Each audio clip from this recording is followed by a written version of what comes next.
10 tips in one video usually means that 10 random facts with nothing holding them together. Not this one. These 10 split into 3 groups. What to do before you lift anything, then glamorous stuff that actually builds the muscle, and what changes once you've outgrown beginner gains. Beginner or advanced, at least one of these is something that you're currently getting wrong. Let's get into it. First cluster, before you lift a single weight. First tip, warm up with heavy, low rep, not endless light ones. Most people warm up with high rep sets at very light weight, which mainly just tires you out before the real work starts. Evidence on warm-up structure favors the opposite. Low reps at progressively heavier weight, since it primes your nervous system without draining your energy reserves. So next time you go to the gym, do 2 or 3 short sets working up towards your working weight rather than one long light set for your first exercise. Second tip, give your whole body 2 minutes before that, not 0. Before you touch your weight at all, a short general warm-up, leg swings, arm circles, a brisk 2-minute walk, raises your heart rate and gets your joints moving through their range.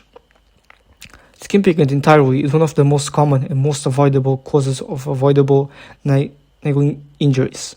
So today, 2 minutes every session before your specific warm-up sets, non-negotiable, not optional. Third tip, form before weight every single time. On composite lifts, especially squats, deadlifts, presses, poor form shifts the load onto the wrong muscles and joints, which increases injury risk and actually reduces how effectively the target muscles get worked. Heavier weight with worse form is not progress. So next time go to the gym, film your next set on your phone from the side. Most people are shocked by the gap between what a lift feels like and what it actually looks like. Second cluster, the boring stuff that actually builds muscle.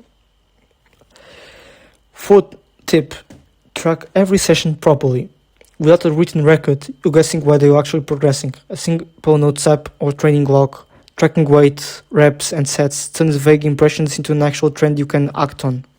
So next time you go to the gym, walk today's session before you leave the gym, not from memory tomorrow. Fifth tip, increase loads in small, deliberate steps. The evidence-backed range for weekly progression is small, roughly 2.5% to 5%, and changing one variable at a time, whether that's weight, reps or sets. Jumping several variables at once makes it impossible to tell what's actually worked. So today, pick one lift and add either a small amount of weight or one extra rep this week. Just one variable at a time. Sixth tip, rest days aren't lazy days, they're part of the program. Muscle repair and growth happens largely during recovery, not during the set itself. Commonly cited guideline is roughly 48 hours before training the same muscle group again. So today, check your current week split. If you're hitting the same muscle group on back-to-back days regularly, that's the first thing to fix. 7th tip. Sleep is doing more for your gains than your next supplement. 7 to 9 hours is the commonly cited range for adults and math specifically for training, because hormone regulation and muscle repair are both tied closely to sleep quality, not just duration.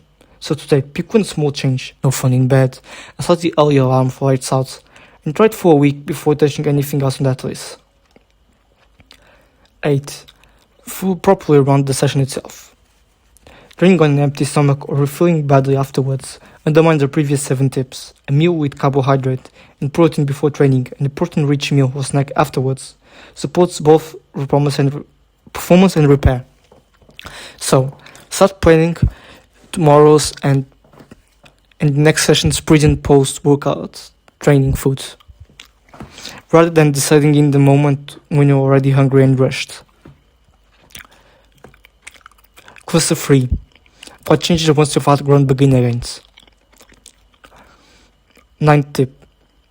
Deload every 4 to 8 weeks before you're forced to. A deload, a deliberate week of reduced volume or intensity, lets accumulated fatigue clear before it turns into a stale plateau or an injury.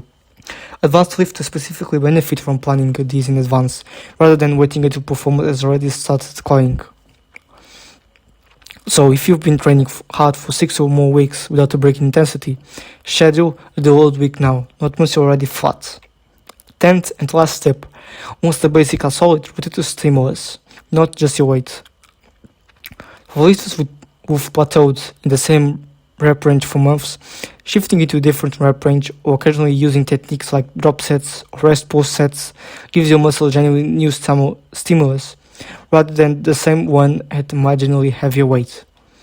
So, if you've used the same rep range for months, plan a 4-week block in noticeably different one, heavier and lower or lighter and higher before defaulting back. Here's what separates this from a random list. These 10 aren't equally weighted, and they're not interchangeable. Cluster 1 and 2 apply to generally everyone, every session, regardless of experience. Cluster 3 only becomes relevant once you've actually built a foundation. Using advanced intensity techniques before you form and consistency are solid, just adds risks without adding benefits. One more honest note. Normal training discomfort, muscle fatigue, mild neck soreness is expected. Sharp, sudden, or joint-specific pain is not. And pushing through that kind of pain using any tip on this list is exactly the wrong response. That's when you stop, and if it persists, get looked at properly, rather than trying to train around it. Is actually bottom line.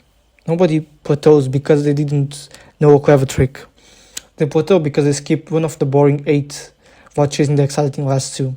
Fixed order and most of advanced training advice becomes far less necessary than it looks. You don't need 10 new things to try this week. You need to find which one of these 10 you've been quietly sleeping. If this gave you a clear starting point, watch one of the videos on our channel in which I go through building a full beginner-friendly weekly split around tips 4 to 8 step by step. And tell me in the comments which one of the 10 you're currently skipping. For most people watching this, it's not exciting advanced tips or one of the boring first 8. See you in the next one and God bless you.